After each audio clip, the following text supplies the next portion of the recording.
Sejam todos bem-vindos à nossa segunda apresentação da disciplina MP 647, Seminários Avançados de Pesquisa. Nesta apresentação, nós vamos conversar um pouco sobre as interfaces entre a pesquisa científica, sociedade, entre ciência empírica e as humanidades. Vamos começar mostrando parte dessa obra magnífica do pintor Rafael Sanzio, renascentista, que é a Escola de Atenas. Estávamos começando, então, em plena Renascença, a viver o novo florescimento das visões inquisidoras da realidade e do mundo, e a humanidade começando a libertar-se dos dogmas obscurantistas resultantes de um milênio e meio de domínio exclusivo da teocracia católica. Neste quadro, muito bem representado, a gente pode ver que são utilizados elementos de simetria, de perspectiva. Parece que tem um efeito 3D, né, que é determinado pela perspectiva muito bem executada por Rafael e seus discípulos. São mostrados dois grandes pensadores, e aqui os personagens são também representativos de filósofos e pensadores conhecidos. Platão, aqui representado como um mestre mais idoso, e Aristóteles, que foi discípulo de Platão, ambos junto com Sócrates, que foi mentor de Platão, formando o círculo, né, a tríade dos grandes pensadores da filosofia grega, que herdaram o arcabouço intelectual que ainda é a base de todo o pensamento ocidental. Nesse quadro é muito interessante Rafael ter colocado Aristóteles, o mais jovem, apontando para baixo, para o chão, para a terra, mostrando que o conhecimento é adquirido com base na observação do que é real, enquanto que Platão aponta para o céu, sugerindo que o conhecimento verdadeiramente só é obtido quando nós temos a busca da racionalidade ideal. Então, o conhecimento estaria nas formas básicas e nas ideias, e não no mundo empírico. Nesse ponto, Aristóteles dissociou-se do seu mentor. Nós temos hoje na ciência essas duas visões. Por exemplo, os astrofísicos. Os astrofísicos trabalham com conceitos platônicos, porque muitas das hipóteses de astrofísica são formuladas sem a possibilidade de um teste empírico, experimental. A teoria da relatividade, por exemplo, começou e foi totalmente formulada sem dados empíricos. Posteriormente, dados empíricos acabaram por comprová-la. A matemática, toda a matemática é essencialmente abstrata e sem comprovação empírica. Toda ela racionalizada em termos ideais. Já as ciências naturais são basicamente herdeiras de Aristóteles, porque na ciência natural, a formulação da hipótese, o experimento, ela é basicamente dependente da observação empírica, ou seja, com o uso dos sentidos humanos, seja os sentidos não assistidos, por exemplo, a visão, a audição, seja os sentidos assistidos por instrumentos, o telescópio, o microscópio, os vários instrumentos eletrônicos dos quais nos valemos na pesquisa científica. Aristóteles resumiu essa visão da busca do conhecimento num livro chamado Organon. Posteriormente, nós veremos que essas ideias foram adaptadas até na raiz da ciência moderna. Eu gosto sempre de citar esse sociólogo da ciência, o John Zeeman, num livro de 1981 chamado A Força do Conhecimento, ou seja, um livro já de quase 40 anos. O John Zeeman coloca essa questão muito importante. A pesquisa científica é parte integral da vida moderna como empreendimento humano social, empreendimento humano coletivo.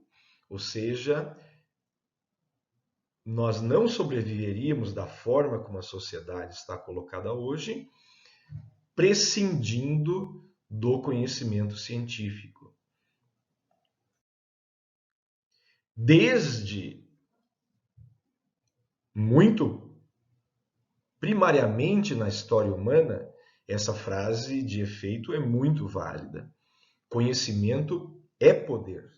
As sociedades que priorizaram o conhecimento e a sua aplicação na forma de tecnologia tiveram vantagens no contexto competitivo entre as nações. Aqui é um excerto, duas figuras retiradas do filme Coração Valente, Braveheart.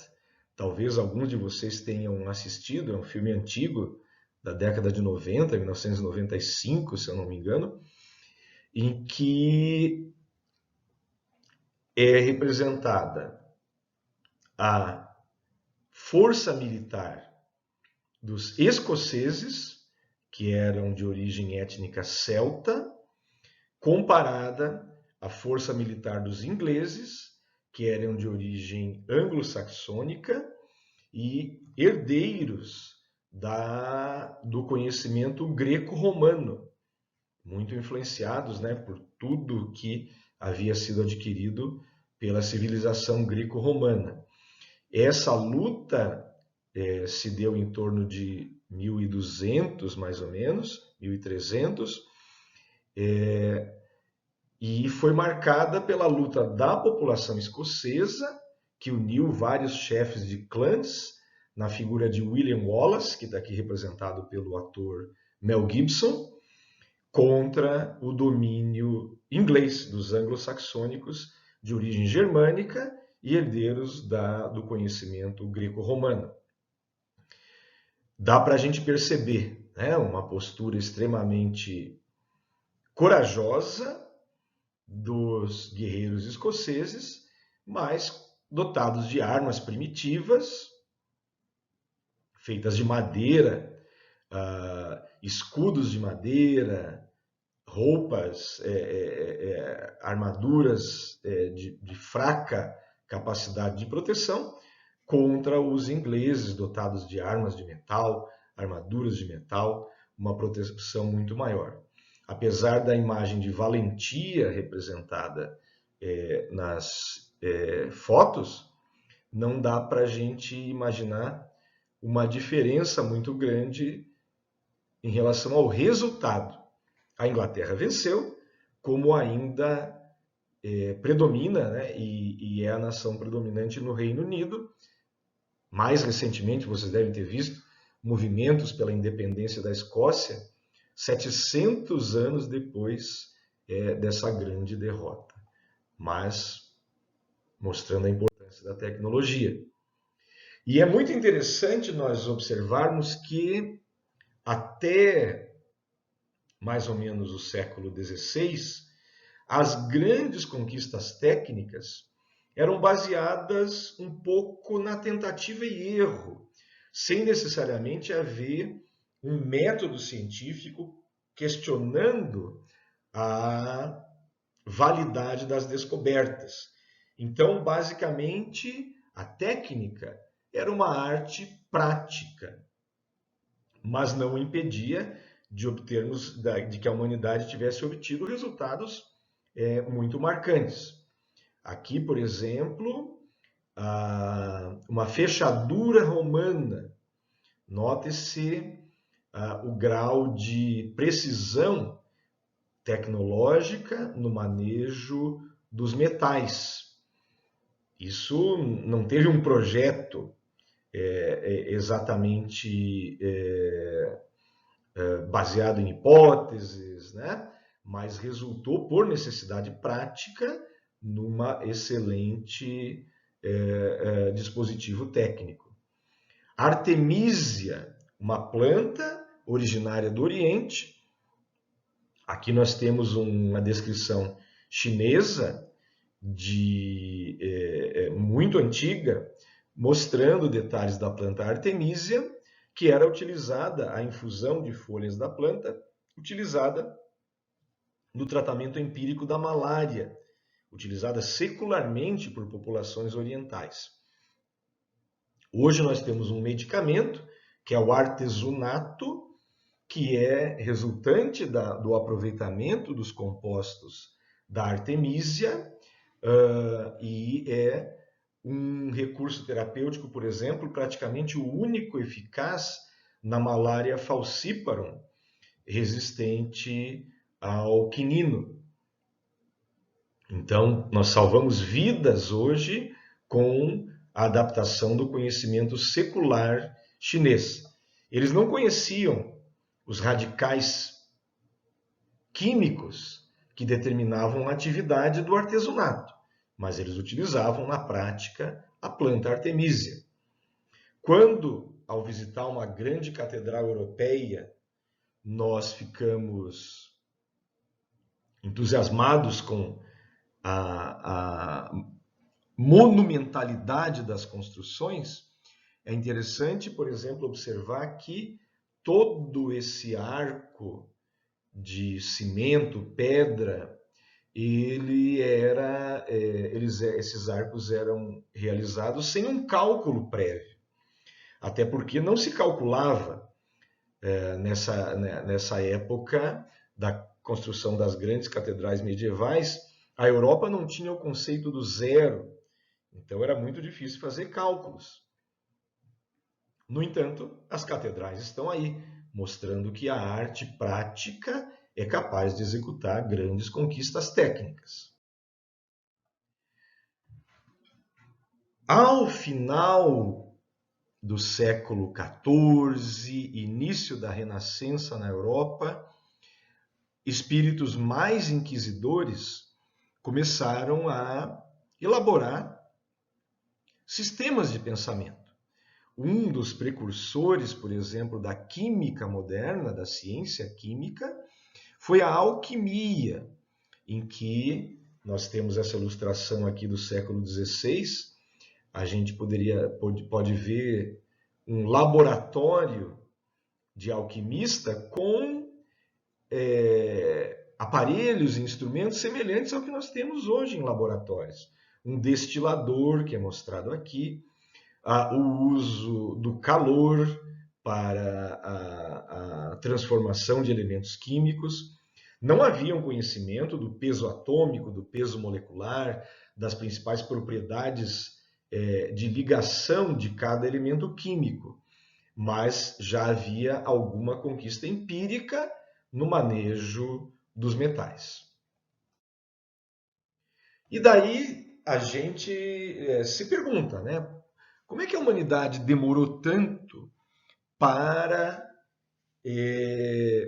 aderir a princípios relativamente simples, princípios que hoje são aceitos pela grande maioria de nós, ligados à questão do raciocínio científico? Será que o raciocínio científico é natural? Nós vamos ver que, em parte, ele é, mas, em parte, a aceitação do raciocínio científico ela é dificultada por alguns dispositivos cognitivos que o nosso cérebro herdou e que ainda têm importância e tiveram muita importância quando a nossa espécie estava na fase, por exemplo, de caça e coleta, e precisava tomar decisões muito rápidas. Então, alguns chamados vieses cognitivos, ajudaram a nossa espécie, mas hoje são relativos impedimentos ao progresso científico. Um deles é o pensamento mágico. Nós estamos vendo aqui, esse slide foi feito quando o Barack Obama era presidente dos Estados Unidos, e nós vemos aqui o presidente Barack Obama lançando uma bola de boliche. A gente sabe que depois que essa bola foi lançada, o Obama não tem mais poder nenhum para mudar a trajetória dessa bola, mesmo sendo o homem mais poderoso do mundo na época. É interessante para quem já jogou boliche observar que instintivamente a gente de longe faz movimentos com o braço, né? Como se a gente conseguisse teleguiar a bola para o rumo que nós desejamos e conseguir fazer um strike. Nós sabemos que isso é impossível, mas instintivamente nós fazemos isso e vemos outras pessoas. Por quê? Porque o pensamento mágico, a capacidade, né, a ilusão de que nós seríamos capazes de interferir sobre um corpo sem agir fisicamente sobre ele, ela faz parte do nosso cotidiano. Pessoas acreditam em milagres. Milagres são fenômenos que contrariam ou desafiam as leis físicas. Esses fenômenos só podem ser entendidos à luz do pensamento mágico. O raciocínio científico é incompatível com a ocorrência de milagres. Efeito da oração. É impossível a gente imaginar que, como nós estamos gravando hoje, dia 5 de abril, o nosso presidente convocou um momento de oração e jejum para combater a epidemia de coronavírus. O coronavírus não é suscetível a ouvir as nossas preces. Então, não há de se esperar nenhum tipo de milagre em relação à disseminação do coronavírus, a não ser os fenômenos concretos resultantes das ações humanas. No entanto, ainda hoje, eu cito aqui um exemplo de um mapa astral, que eu confesso não saber interpretar, mas ainda hoje nós vemos pessoas que pagam, e pagam caro, para que um astrólogo execute o seu mapa astral. A astrologia é uma visão de mundo resultante de vieses cognitivos inatos, pensamento mágico, com um reforço cultural. Quando uma tribo de caça e coleta se defrontava com uma seca e a fome resultante dessa seca, com total impotência para agir sobre os fenômenos ligados à causalidade dessa seca, só restava a essa população invocar seres míticos e considerar que essa seca foi um castigo pela atuação maligna, né, de determinados elementos daquela tribo. Hoje nós sabemos que as secas são determinadas por fenômenos meteorológicos próprios do equilíbrio físico da biosfera. E então não há causas mágicas nas secas, mas ainda hoje, então, esses vieses cognitivos continuam acontecendo. Acreditar que os astros, planetas, estrelas tenham efeito sobre a vida humana, considerando-se que essa crença é baseada na visão de constelações que foram vistas pelos primeiros astrólogos num plano bidimensional, pela observação a olho nu do céu noturno. No entanto, hoje, com telescópios e com a possibilidade de avaliação tridimensional, nós sabemos que essas estrelas se encontram a milhões, milhares de anos-luz de distância uma das outras. Impossível que elas possam ter qualquer conexão. Existem fenômenos físicos claramente caracterizados de atuação de astros próximos em relação à Terra, sabemos disso. As marés são resultantes da força gravitacional, da interação da força gravitacional da Lua com a Terra. Isso é um fenômeno perfeitamente natural. Mas acreditar, por exemplo, que a fase da Lua possa interferir no melhor momento para o corte de cabelos, como muitas pessoas com diploma superior acreditam, é apenas uma manifestação do viés cognitivo inato, que é o pensamento mágico. Esse jornalista, Robert Wright, num livro muito bacana, que já tem um tempinho, é de 1994, O Animal Moral, ele cunhou essa frase de efeito. O cérebro humano, ele quer mais a vitória do que a verdade. E como um advogado, o cérebro é mais admirado pela habilidade do que pela virtude. Nós temos então uma estrutura cerebral aqui do homem moderno que é basicamente derivada da estrutura dos nossos ancestrais e primatas, e tanto ancestrais comuns como primatas com os quais nós hoje convivemos. Por exemplo, o orangotango, o gorila e os chimpanzés. Então, o nosso cérebro, ele, nas suas estruturas mais básicas, ele herda mecanismos evolucionários que ajudaram que nós chegássemos até aqui. Só que vários desses mecanismos hoje podem ser prejudiciais, por exemplo, para a vida numa sociedade mais organizada. A territorialidade, que é mediada pelo sistema límbico, por exemplo, e que vem lá de ancestrais mais antigos mesmo dos mamíferos, até dos répteis, ela é um fator de desencadeamento de conflitos hoje, né? Um humano que apresente a mesma territorialidade que um chimpanzé, por exemplo, vai ter uma grande dificuldade em conciliar a vida social.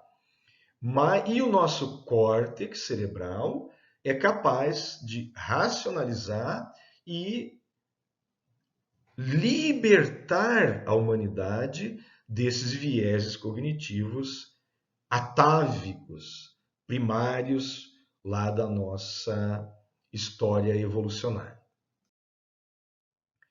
E nós começamos a nos libertar de forma mais significativa quando o poder da igreja, com a imposição de dogmas, foi reduzido. E nós tivemos indivíduos que, em geral, eram indivíduos educados e abastados, que passaram a interessar-se pela observação metódica da realidade e experimentação, organizando, então, as primeiras sociedades científicas, publicando as primeiras grandes obras, né?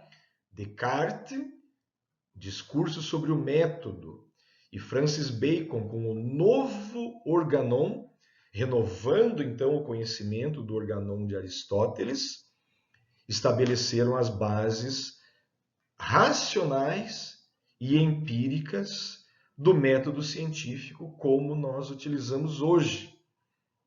Um pouco antes deles, Galileu teve um papel muito importante também por incorporar a matemática às observações da realidade física. Podemos citar também Johann Kepler como um astrônomo que muito impregnado ainda de uma visão mística, conseguiu fazer observações físicas importantes sobre o mecanismo da gravitação.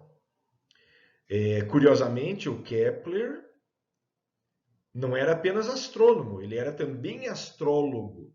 Então, no início da astronomia, havia essa mistura. O indivíduo estudava os astros, tanto a sua movimentação física, como ainda estava ligado à possibilidade mística de predição de fenômenos, por exemplo, com a interpretação dos astros. Temos Leonardo da Vinci como um exemplo de um cidadão que conseguiu unir as várias faces do conhecimento humano: arte, pesquisa científica e tecnológica. Quem teve a oportunidade de participar, assistir recentemente à exposição sobre Leonardo, que foi realizada em São Paulo, pôde se admirar, né, da riqueza de visão desse pensador. Então nós começamos a ter esses pensadores a partir do século XV, século XVI, início do século XVII, que tinham como principal característica o fato de não precisar trabalhar para obter sustento, que era o que grande parte da humanidade ainda era forçada a fazer, né? Então eles eram financiados por casas reais, por grandes milionários que eram os mecenas, e isso lhes dava a liberdade de elaborar as primeiras teorias científicas. Como que a gente poderia definir a ciência? Definir a ciência em uma frase é muito difícil, mas nós podemos dizer que a ciência é um sistema de conhecimento. E o que é o conhecimento? O conhecimento é uma crença verdadeira, justificada. Ou seja, para que eu acredite que o coronavírus se liga ao receptor da enzima conversora de angiotensina, eu tenho que justificar essa crença pela detecção em microscopia eletrônica e com provas bioquímicas e moleculares de que as espículas do coronavírus têm estruturas proteicas e peptídicas que se ligam a estruturas proteicas e peptídicas deste receptor. Tendo a justificação pela base empírica, eu detecto e estabeleço uma crença verdadeira. É importante nós termos sempre em mente que as crenças verdadeiras justificadas da ciência não são necessariamente imutáveis, porque as hipóteses, as teorias científicas, elas precisam ser desafiadas. A ciência ocupa-se do mundo físico e de seus fenômenos. A ciência não se ocupa de fenômenos não físicos, não naturais. Ela é baseada em observações isentas de viés e experimentação sistemática. Tem que ter um método. E a ciência busca verdades generalizáveis, que são as teorias ou leis fundamentais, ou seja, uma descoberta científica não vai ter uma validade para a aplicação social se ela não puder ser generalizável, ou seja, se aquele fenômeno só ocorre particularmente naquela condição experimental, eu não posso generalizá-lo para um contexto mais amplo e ela não pode ter aplicação para predição de fenômenos. Então, a ciência, a descoberta científica tem que ser generalizável. Nesse sentido, então, o conhecimento científico ele é sistematizado, e aí ele tem contraste com o senso comum do nosso cotidiano. Ele é empírico, e aí ele tem um contraste, por exemplo, com a filosofia, que é uma forma legítima de conhecimento, mas que não necessita de comprovação empírica. ele é aberto, e aí ele contrasta com a religião. Se a pessoa religiosa acredita num dogma, e você pergunta para ela qual é a base para a crença nesse dogma, ele vai dizer, é a fé. Mas o que na sua fé ampara empiricamente a validade desse dogma? E a pessoa vai dizer, a revelação que foi feita por um ser sobrenatural a um indivíduo, um profeta, por exemplo, capaz de entender essa revelação. Mas você, humano, de pé no chão, você não é capaz de entender, você vai ter apenas que aceitar. Nesse sentido, o conhecimento científico, ele é aberto por quê? Porque ele é feito para que todos entendam e o fenômeno é revelado para todos. Outro ponto importante é a intersubjetividade, e aí entra o contraste com a arte. O artista, ele expressa uma percepção, ele expressa um sentimento, mas ele não exige que todas as pessoas entendam a forma como ele está expressando esse sentimento ou essa percepção. Já você, quando publica o seu artigo e quando redige o artigo resultante do seu projeto, você tem que escrever de uma forma que todo mundo entenda, não apenas os cientistas.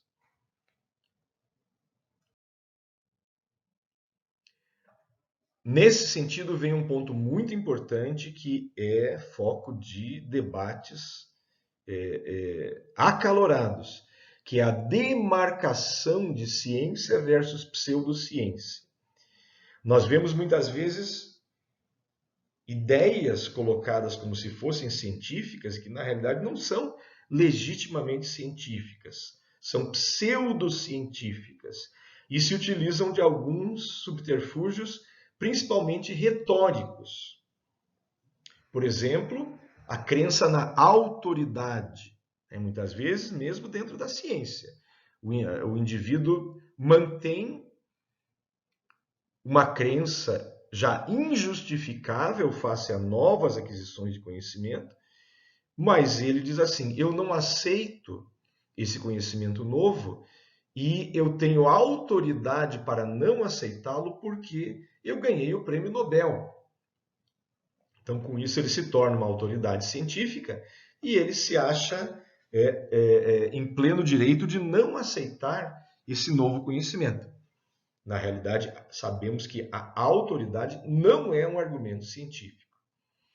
Com frequência utilizam experimentos irrepetíveis. Aqui nós temos como exemplo a homeopatia. A homeopatia é uma forma pseudocientífica de prática médica e que relata a questão da energização por múltiplas diluições de substâncias, mas isso jamais foi repetido por qualquer cenário científico. Escolhem exemplos a dedo e não exemplos generalizáveis, não testam as teorias, desconsideram qualquer informação que refute a sua teoria, utilizam subterfúgios embutidos, ou seja, às vezes até demonstrações falsas, e não buscam substituir uma explicação à medida que ela é abandonada. Alguns exemplos modernos de pseudociência.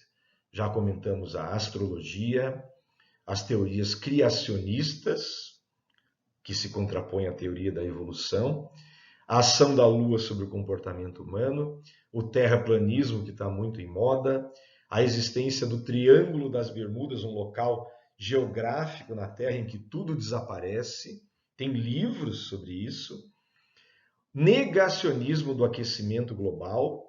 Hoje nós temos correntes, principalmente entre políticos poderosos, que negam o aquecimento global, que é aceito por mais de 99% da comunidade científica, com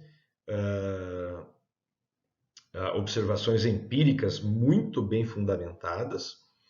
Negacionismo do HIV como agente causal da AIDS. Acreditem, eu já assisti palestra de negacionistas do HIV, já li artigos de negacionistas do HIV.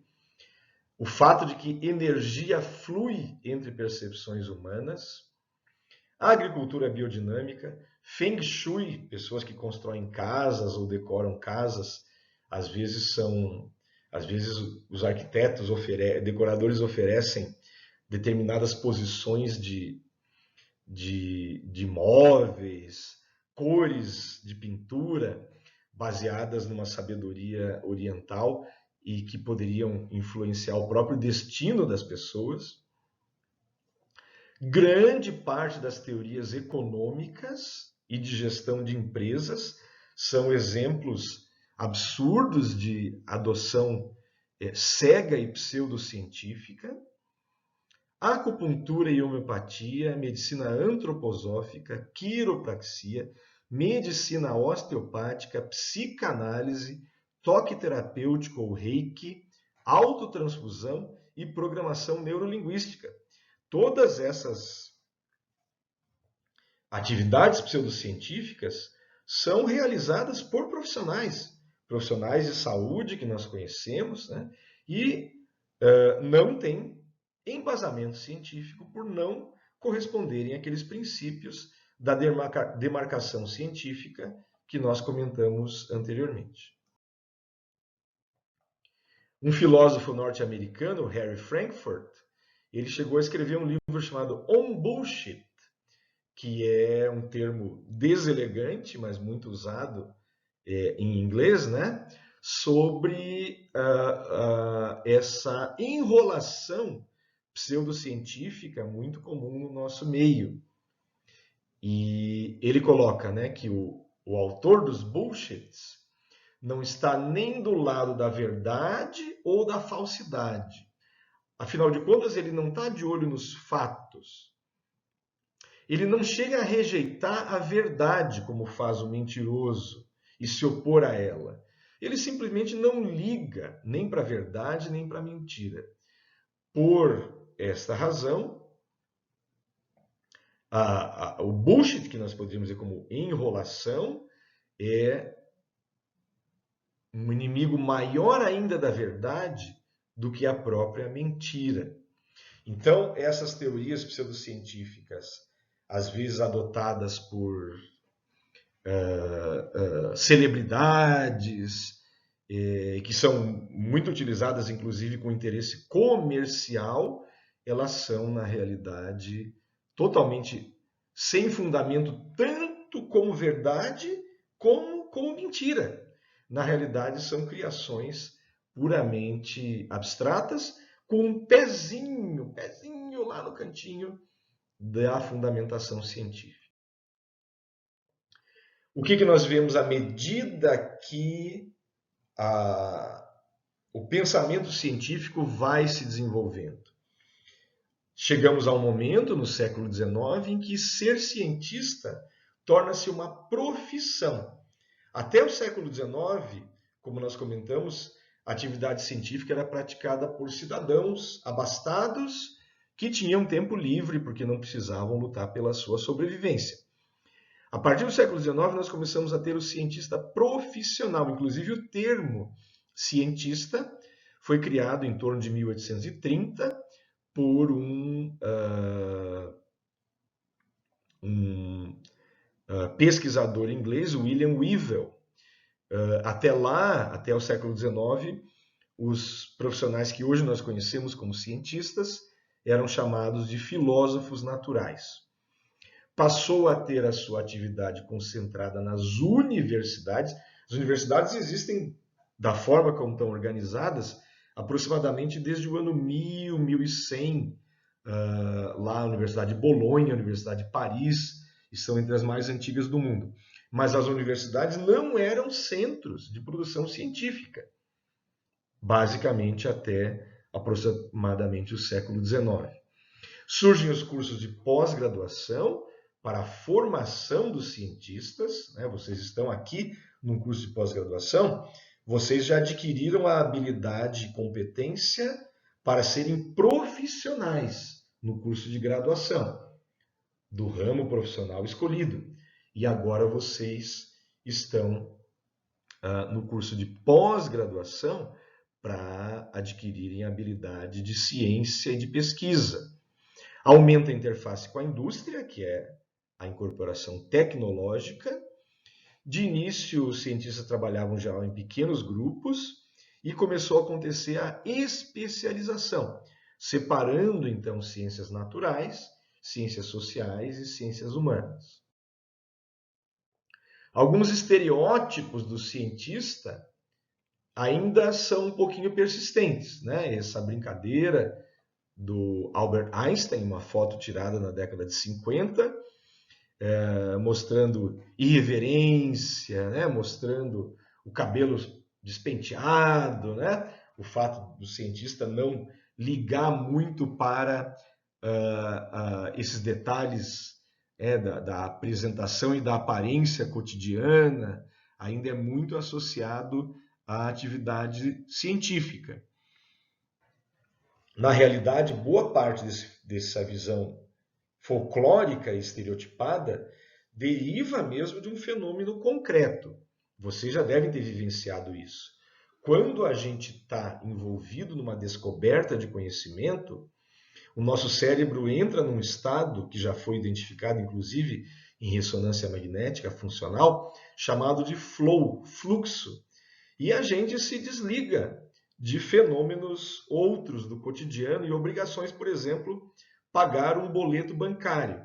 Às vezes você está tão envolvido naquela atividade de busca, de pesquisa, de redação do seu trabalho, que você esquece que aquele boleto que vence hoje precisaria ter sido pago pela internet e acaba depois tendo que pagar uma pequena multa.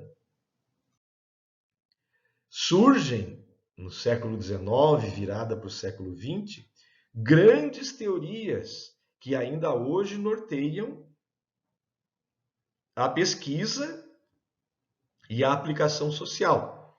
As ciências da vida derivam ainda centralmente da teoria da evolução.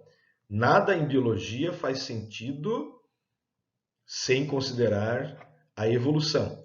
Essa é uma frase de um biólogo, prêmio Nobel, Theodosius Dobzhansky, que foi inclusive durante algum tempo professor na USP, em São Paulo. E é uma frase clássica ligada à evolução, né? Toda a biologia hoje tem, e nós em medicina e saúde deveríamos utilizar mais os conceitos resultantes da evolução.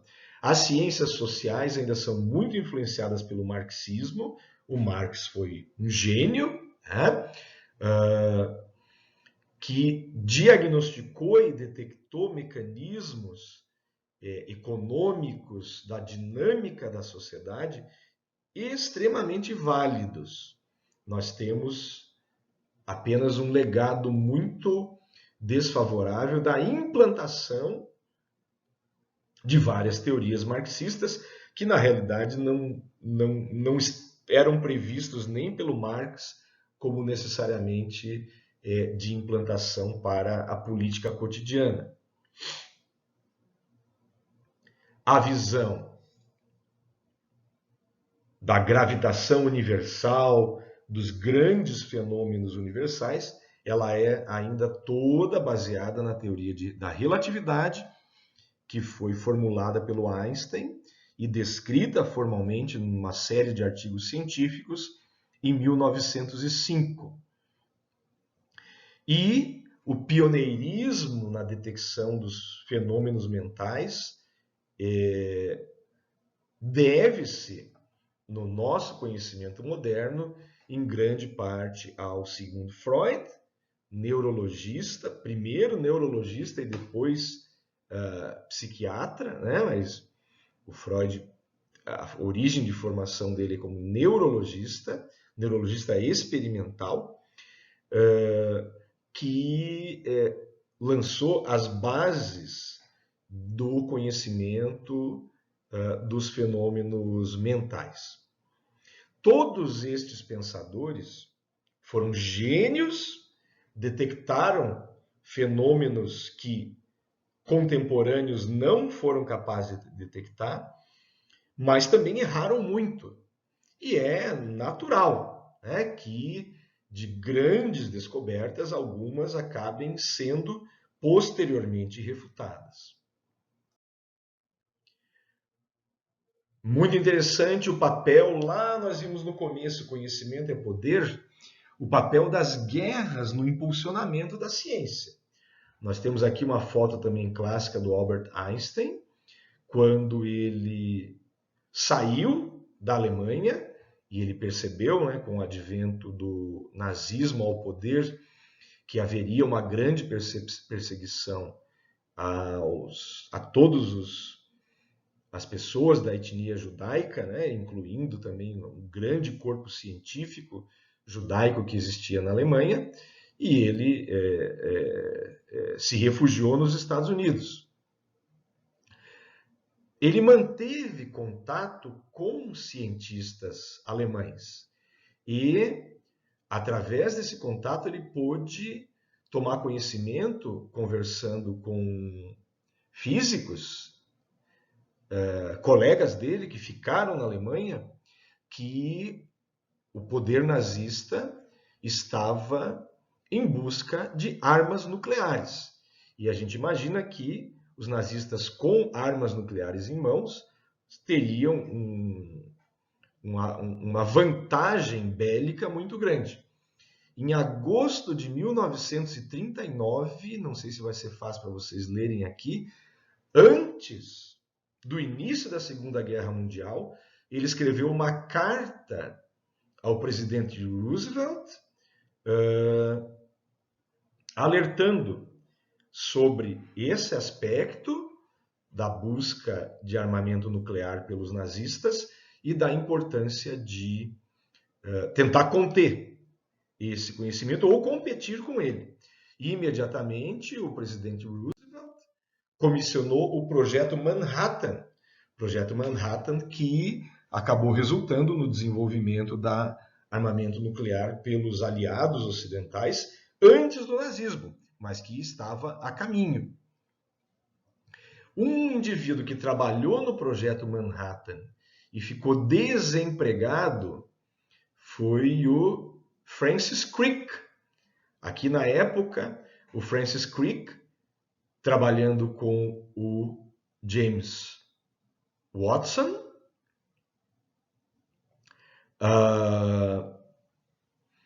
ficou desempregado ao final do Projeto Manhattan, final da Segunda Guerra Mundial, e voltou lá para Cambridge, na Inglaterra, e foi começar um doutorado.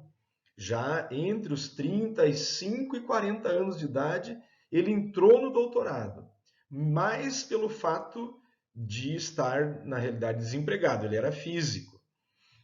E lá ele conheceu o biólogo James Watson, que era um cara muito jovem, ele estava aqui com 23 ou 24 anos nessa foto, e eles, sem nenhum estudo empírico, sem colocarem a mão numa bancada de laboratório, utilizando os conhecimentos de física e química de ambos e de biologia do Watson, eles identificaram a estrutura básica do DNA, publicaram em 1953 um artigo seminal de uma página na revista, no periódico Nature, com a famosa estrutura de dupla hélice, que comprovadamente é a espinha dorsal do DNA e dos demais ácidos nucleicos. Com isso, eles estabeleceram a largada de todo o desenvolvimento da genética e da biologia molecular que se seguiu a essa grande descoberta. Tinha muitos grupos de pesquisa na época tentando identificar a estrutura do DNA. Tem um fenômeno um acontecimento muito marcante que nos coloca a questão da interface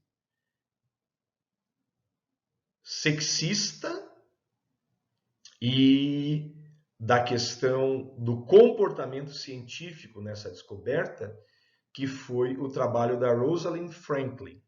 Rosalind Franklin era também uma física extremamente inteligente, capaz, e que era a pessoa no mundo que mais entendia de cristalografia de raio-x. Cristalografia de raio-x, que era a grande ferramenta para o estudo da estrutura de macromoléculas, incluindo os ácidos nucleicos. Mas, por ser mulher, ela não conseguiu ser contratada como pesquisadora pela universidade, no caso de Londres, onde ela trabalhava, e ela não podia participar nem do chá dos pesquisadores, que era exclusivo dos pesquisadores masculinos. Ela tinha um ressentimento muito grande, compreensível em relação a essas restrições, e não gostava de interagir muito com alguns pesquisadores, incluindo o Watson e Crick, que ela considerava serem indivíduos relativamente preguiçosos, porque não realizavam experimentos empíricos. Mas o coordenador do grupo em que ela trabalhava, o Maurice Wilkins, era bastante ligado ao Watson e Crick. A Rosalind fez, com o uso de cristalografia de raio-x, ela realizou essa foto, entre muitas, que é considerada a melhor foto a mostrar a estrutura de dupla hélice do DNA. A gente precisa realmente entender de cristalografia para poder dizer que isso aqui é uma estrutura de dupla hélice. Só que ela não acreditava que essa foto representasse a estrutura verdadeira do DNA. Ela tinha uma hipótese científica que o DNA seria constituído por uma tripla hélice. Então ela considerava que esse achado era um achado experimental ruim, um artefato, e deixou essa foto engavetada. Um dia, quando o Watson foi visitar o laboratório do Wilkins, ele pediu, deixa eu dar uma olhada nas coisas que a Rosalind está fazendo, né? O Wilkins falou assim, olha, ela não vai gostar, mas já que ela não está aqui, o Wilkins abriu uma gaveta, essa foto estava lá, o Watson ficou por alguns minutos olhando para a foto e nesse mesmo dia ele voltou de Londres, onde ele estava, para Cambridge e chamou o Crick, que estava numa degustação de vinhos, o Crick já era mais bon vivant, chamou o Crick e falou, já sabemos. E a partir dali eles descreveram a estrutura do DNA. A Rosalind Franklin não ganhou o Nobel de 61, que foi ligado à identificação da estrutura do DNA. Quem ganhou o Nobel foram o Watson, Crick e o Wilkins. Maurice Wilkins também foi agraciado com esse Nobel. Não sabemos se ela chegaria a receber, lamentavelmente ela já havia morrido nessa época. Ela morreu de um CA de ovário, provavelmente resultante da exposição à radiação. Então ela é muito apontada como quase uma mártir feminina da ciência, mas na realidade a gente tem que lembrar que ela não enxergou a relevância de um achado empírico porque não estava com a hipótese correta em consideração. Sempre se debateu muito, né? Ciência pura versus aplicada. Quando Watson, Crick e outros pesquisadores estavam buscando a estrutura do DNA, não havia muita consideração de uso para esses achados. Hoje sabemos, né, que os achados são importantes para o entendimento dos fundamentos e também para a utilização pela sociedade. Uma coisa importante é que não adianta todo esse conhecimento se ele não for efetivamente utilizado. E daí nós temos hoje em medicina o termo translação, pesquisa translacional, que é a busca de incorporar o conhecimento às práticas profissionais. A partir do século XIX, isso passou a ser rotina, né? No século XVIII até meados do século XIX, os médicos faziam muitas sangrias, baseados ainda em princípios hipocráticos, que não eram baseados em conhecimento empírico. Já a partir do século XIX, por exemplo, o conhecimento da importância dos germes, das bactérias, na infecção de feridas cirúrgicas, por exemplo, já começou a levar à adoção da asepsia.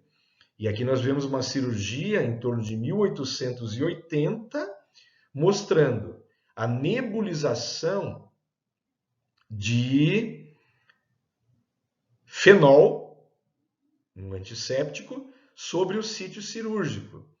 Mas a gente pode ver que os médicos ainda não se paramentavam adequadamente e nem utilizavam luvas para a realização desses procedimentos.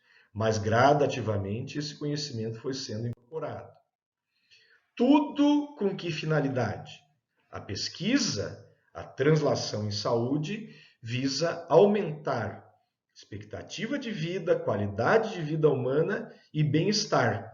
Eu sempre uso esse quadro aqui, né, nas minhas apresentações, porque ele é muito representativo do sentimento de frustração e de impotência que um profissional tem, muitas vezes após passar a madrugada tentando o melhor tratamento para um paciente, sem, no entanto, obter sucesso. E o sofrimento das pessoas queridas, aqui no caso, os pais, no contexto do fracasso das profissões eruditas da saúde. Então, tudo que se faz em pesquisa visa o aumento da expectativa de vida, da qualidade de vida e do bem-estar humano. A partir da década de 50, já do século XX, então tivemos lá começo do século XX, as grandes teorias, tivemos as guerras impulsionando a pesquisa, e daí nós tivemos algumas tendências, né? A biologia, com o conhecimento da genética, deixou de ser apenas uma descrição de fenômenos, também chamada de história natural, e adquiriu muito um contexto próximo às ciências exatas, com a bioquímica, com a biologia molecular, com a biofísica. Os cientistas passaram a trabalhar não apenas em projetos individuais, mas em projetos muito abrangentes, chamados megaprojetos. Projeto Genoma Humano, projeto BRAIN, que está sendo desenvolvido na Europa, o CERN, que é aquele gigantesco acelerador de partículas na fronteira entre a França e a Suíça, a interação com as indústrias, o financiamento público, que é muito importante, o valor que sempre aumenta à medida que a ciência vai sendo convertida em tecnologia, a importância de publicar, ou às vezes nem publicar, mas patentear os achados da pesquisa, o controle pela sociedade, o controle ético em relação à fraude, ao conflito de interesses, a necessidade de resultados rápidos. Tudo isso faz parte das tendências que se estabeleceram a partir da década de 1950 e que ainda estão no núcleo da nossa atividade de ciência como prática social. Ainda temos um dilema da separação entre as culturas científicas, né? Esse autor, o C.P. Snow, ainda na década de 50, escreveu esse livro As Duas Culturas, aqui nessa charge, em que ele argumenta que a cultura de ciências naturais precisa se unir à cultura das humanidades de uma forma holística para que os resultados da pesquisa possam avançar e beneficiar mais a humanidade. Nós temos pensadores modernos, Edgar Morin, por exemplo, um filósofo francês, Edward Slingerland, um filósofo canadense, que tem trabalhado na tentativa de unir os diferentes saberes. Aqui um outro pesquisador da área da saúde da criança, o Jerome Kagan, que também trabalha nessa questão da união dos diferentes conhecimentos. Edward Wilson, biólogo mundialmente conhecido e premiado, também utilizando o termo consciência, que é a conciliação das diversas ciências. E cada vez mais, então, com as mudanças sociais, a atividade científica é um empreendimento. Os instrumentos são extensão dos sentidos humanos cada vez mais. Então é raro hoje você fazer a pesquisa apenas com seus sentidos mais diretos, né? A gente utiliza muito instrumentos. Esses instrumentos são sofisticados e caros. Menos cientistas têm acesso a eles, né? Pelo custo. A interpretação dos resultados não é simples. A indústria cobra um retorno do capital. As ciências naturais têm muito mais prestígio do que as ciências humanas e sociais. A tecnologia tem uma visão que nós chamamos de fetiche, que seria todos nós nos impressionamos com resultados científicos que provêm de tecnologia sofisticada, quando deveríamos estar mais preocupados com a qualidade do método que levou a esses resultados. A cultura tem sido naturalizada, então determinados comportamentos humanos têm sido hipersimplificados com explicações matemáticas, por exemplo, que não abrangem a complexidade desses fenômenos. E o determinismo científico, que é a confusão entre o que é observado e o que deve ser. Então, não necessariamente o que é o que deve ser. Por exemplo, mortalidade materna associada à violência domiciliar. Nós sabemos que a violência domiciliar pode aumentar a mortalidade materna. Não basta aceitar esse achado. Não, mas é assim, né? A humanidade é desse jeito. Também o conhecimento deve ser implicado em conceitos morais e nós devemos levar em conta e atuar no sentido de que não é pelo fato de ser que esse fenômeno deve ser dessa forma. A comunicação científica é muito importante.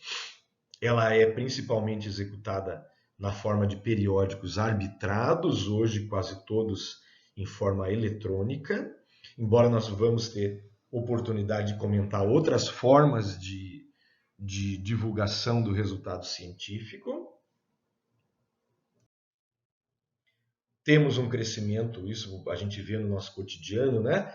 Exponencial no número de periódicos científicos. O Brasil está muito bem engajado nesse aumento da produção científica em todo o mundo. Esse gráfico aqui vai só até 2007, mas a gente vê como o Brasil se descola do ritmo da produção científica mundial a partir do final da década de 80. Então, preenchendo um gap muito importante que o Brasil tinha em relação aos países desenvolvidos, né? Esse resultado aqui é basicamente consequência do investimento na pesquisa ligada à pós-graduação, né? Esses artigos estão sendo escritos por vocês, mestrandos e doutorandos. Aqui uma correlação entre artigos publicados e doutorados defendidos no Brasil. mostrando que dá mais ou menos 0,9 a relação entre artigos publicados e doutorados defendidos. A composição do corpo discente dos diferentes ramos de pesquisa científica no Brasil, ela é muito marcada, principalmente nos últimos 20 anos, pela participação das mulheres, né? Nossa turma é um exemplo disso, né? Turma exclusivamente, praticamente exclusivamente feminina, e isso tem sido um fenômeno desses vários anos que eu tenho dado aula na pós-graduação, aqui na área da saúde, o grande predomínio de mulheres nas várias áreas de pesquisa em saúde, principalmente. Nós estamos tendo, então, nos últimos anos, um crescimento exponencial na formação de mestres e doutores. No Brasil, totalmente dependente, ainda quase na totalidade, dependente das agências públicas de fomento à produção científica. Temos CNPq e CAPES em nível federal, FAPESP aqui no estado de São Paulo, aqui um exemplo, Fundação Araucária no Paraná, são então agências basicamente responsáveis pela quase totalidade do financiamento na pesquisa no Brasil. Sempre buscando o ciclo virtuoso, pós-graduação lá na instituição de ensino superior, graduação com o aluno de iniciação, juntando-se a grupos de pesquisa, produzindo científica e tecnologicamente, buscando benefícios para a sociedade. E o setor industrial ainda, no Brasil, de uma forma um pouco incipiente na adoção das conquistas da ciência e da tecnologia da pesquisa brasileira. Tem essa música muito bonita, já com quase indo para 50 anos, do Gilberto Gil, mostrando que a sociedade quer saber o que vai ser feito com as grandes invenções científicas. Antimatéria, que era muito falada na década de 70. Aqui tem um verso muito interessante, que é a existência do raio laser mais barato. Cadê o raio laser mais barato? Aqui. Queremos saber quando vamos ter raio laser mais barato. Na década de 70, só se falava assim, tecnologicamente se falava muito do raio laser como uma coisa de ficção científica, né?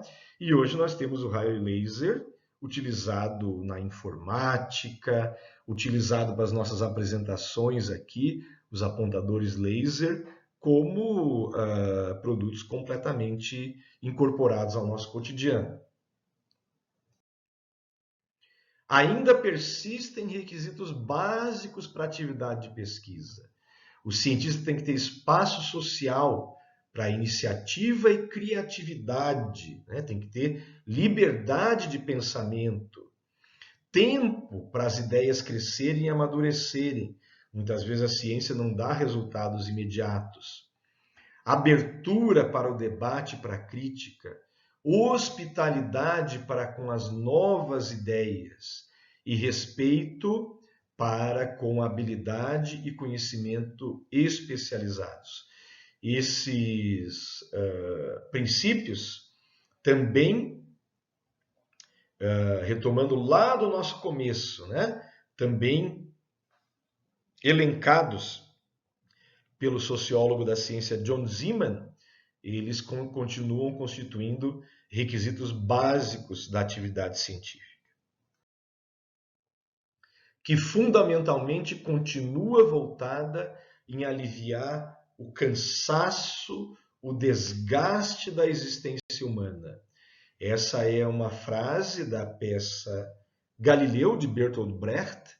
Essa frase não foi pronunciada historicamente pelo Galileu, mas na peça o Brecht coloca o Galileu num diálogo como enunciando nessa frase: eu sustento que a única finalidade da ciência está em aliviar a canseira da existência humana, diminuir o sofrimento, diminuir as doenças. Logo, logo vamos ter a vacina contra o coronavírus, vamos ter medicamentos contra o coronavírus, né? Inclusive provavelmente com uma rapidez inédita na história da própria ciência. E o Galileu teve que, na época, né, se submeter à sentença do Papa Urbano VIII, devido à defesa da teoria heliocêntrica pelo Galileu, em oposição à teoria geocêntrica, que era defendida pelo poder religioso. O Galileu teve que aceitar passar os últimos 15 anos, mais ou menos, da vida em prisão domiciliar. Mas, seguramente, a humanidade hoje deve muito mais ao Galileu do que ao Papa Urbano VIII. Eu agradeço vocês terem vindo até aqui e lembro que todas essas conquistas científicas são resultados do trabalho de equipes, trabalho interdisciplinar, em que cada um, agregando as suas competências e seu conhecimento, ajuda na composição de um todo que leva ao contínuo progresso humano. Está aqui meu e-mail, caso vocês queiram discutir e conversar sobre aspectos mais detalhados. Muito obrigado, então, gente.